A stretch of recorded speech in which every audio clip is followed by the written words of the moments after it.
Alors aujourd'hui, première leçon sur notre travail sur la Première Guerre mondiale, et on va se poser cette question. Pourquoi la guerre a-t-elle commencé? Qu'est-ce qui s'est passé pour commencer la guerre? Et ce qu'il faut comprendre, c'est que ce sont les alliances entre les pays qui sont responsables de cette guerre mondiale.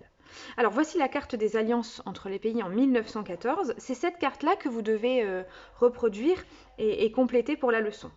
Alors moi je veux qu'on s'arrête un petit peu pour vous présenter un petit peu les choses. Première chose, les alliés de la France. Le Royaume-Uni et la Russie, c'est les principaux.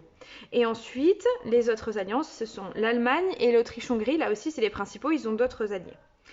Deux situations particulières, l'Italie, qui avant la guerre est alliée avec l'Autriche et l'Allemagne, mais qui au début de la guerre change d'alliance. Et deuxième cas particulier, la Belgique, nous en reparlerons à la séance prochaine, puisque c'est un petit cas particulier pour la Belgique. Ces alliances, elles sont particulières, pourquoi? Parce qu'elles vont obliger les alliés à venir attaquer, à venir au secours si l'un d'entre eux est attaqué par un autre. Et c'est ça qui va entraîner cette guerre mondiale. Quel est l'événement déclencheur? Eh bien, c'est un événement qui s'est passé à Sarajevo en juin 1914. Un terroriste va assassiner l'héritier de la couronne d'Autriche-Hongrie. Et ce terroriste, il fait partie d'une région ici, et Sarajevo en fait partie, d'une région qui vient d'être récupérée par l'Autriche-Hongrie. Et les habitants, et également les habitants de Serbie, mais ils ne sont pas du tout d'accord. Et la Serbie a très peur que l'Autriche-Hongrie veuille venir et récupérer d'autres territoires. Donc la Serbie, elle a aidé ce terroriste dans son attentat. Et l'empereur d'Autriche-Hongrie, qu'est-ce qu'il dit? Il dit, si on a assassiné mon héritier, et si les Serbes ont aidé, eh bien je vais aller attaquer la Serbie. Donc la guerre commence par une guerre entre l'Autriche et la Serbie.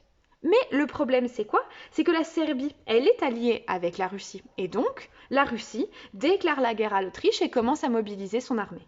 Mais l'Allemagne, comme elle est alliée avec l'Autriche-Hongrie, eh bien l'Allemagne va déclarer la guerre à la Russie.